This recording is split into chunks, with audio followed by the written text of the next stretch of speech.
second graders. Today I'm going to read you one of my favorite stories. It's called Last Stop on Market Street. Our story is written by Matt de la Pena. He's the author who wrote the words, and the illustrator is Christian Robinson, who drew the pictures for the story. You probably noticed that it has two awards that it's won. It won the Caldecott Honor Award, and it also won a John Newbery Medal Award.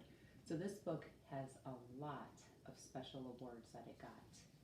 I'll open it up and show you the whole picture.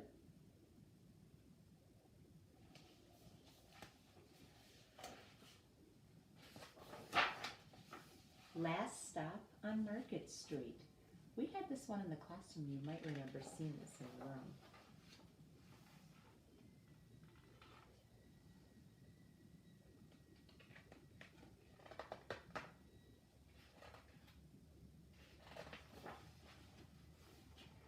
CJ pushed through the church doors, skipped down the steps. The outside air smelled like freedom, but it also smelled like rain, which freckled CJ's shirt and dripped down his nose.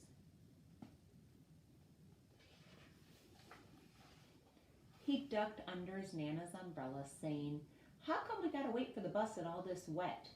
"Trees get thirsty too," his Nana told him. "Don't you see that big one drinking through a straw?" CJ looked for a long time, but never saw a straw.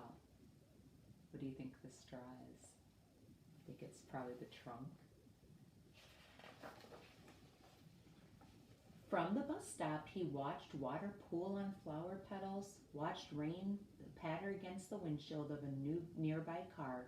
His friend Colby climbed in, gave CJ a wave, and drove off with his dad. "Nana, how come we don't have a car?" So there's his friend driving away, and he's waiting for the bus. "Boy, what do we need a car for? We got a bus that breathes fire, and old Mr. Dennis who always has a trick for you." The bus creaked to a stop in front of them. It sighed and sagged, and the doors swung open. So this is different. This is a city bus. A lot of you have been on a school bus. "What's that I see?" Mr. Dennis asked. He pulled a coin from behind CJ's ear and placed it in his palm. Nana laughed her deep laugh and pushed CJ along. They sat right up front. The man across the way was tuning a guitar. The old woman with curlers had butterflies in a jar. Nana gave everyone a big smile and a good afternoon. She made sure CJ did the same. The bus lurched forward and stopped, lurched forward and stopped. Nana hummed as she knit. "How come we always got to go here after church?" CJ said. "Miguel and Colby never have to go nowhere." "I feel sorry for those boys," said Nana. "They'll never get a chance to meet Bobo or the Sunglass Man. And I hear Trixie got herself a brand new hat." CJ stared out the window, feeling sorry for himself.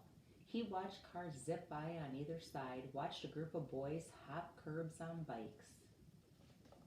I'm wondering where they're going after church. A man climbed aboard with a spotted dog. CJ gave up his seat. "How come that man can't see?" "Boy, what do you know about seeing?" Nana said. "Some people watch the world with their ears." "That's a fact. Their noses too," the man said, sniffing at the air. "That's a mighty fine perfume you're wearing today there, ma'am." Nana squeezed the man's hand and laughed her deep laugh. Two older boys got on next. CJ's watched as they stood on by and stood in back. "Sure wish I had one of those," he said. Nana sat down her knitting. "What for? You got the real thing sitting across from you. Why don't you ask the man if he'll play up a song?" CJ didn't have to. The guitar player was already plucking strings and beginning to sing. "To feel magic of music," the blind man said, "I like to close my eyes." Nana closed her eyes too. CJ did too. So did the spotted dog. And in the darkness, the rhythm lifted CJ off out of the bus and out of the busy city. He saw sunset colors swirling over crashing waves, saw a family of hawks slicing through the sky, saw the old woman's butterflies dancing free in the light of the moon. CJ's chest grew full and he was lost in the sound, and the sound gave him the feeling of magic. The song ended and CJ opened his eyes. Everyone on the bus clapped, even the boys in back.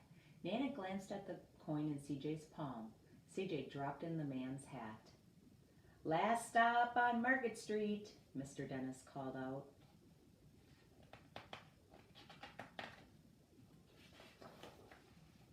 CJ looked around as he stepped off the bus. Crumbling sidewalks and broken down doors, graffiti-tagged windows and boarded-up stores. He reached for his Nana's hand. "How come it's always so dirty over here?" She smiled and pointed up to the sky. "Sometimes when you're surrounded by dirt, CJ, you're a better witness for what's beautiful." CJ saw the perfect rainbow arching over the soup kitchen. He wondered how his Nana always found beautiful where he never even thought to look.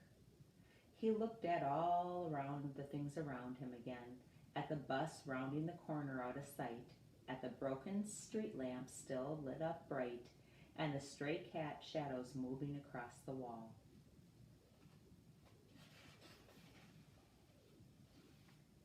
When he spotted their familiar faces in the window, he said, "I'm glad we came here."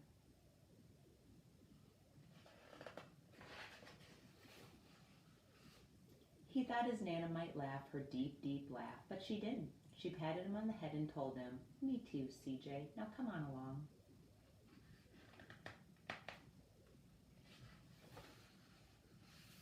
And there they are waiting for the bus to go home. So where they were going after church, that was to a soup kitchen.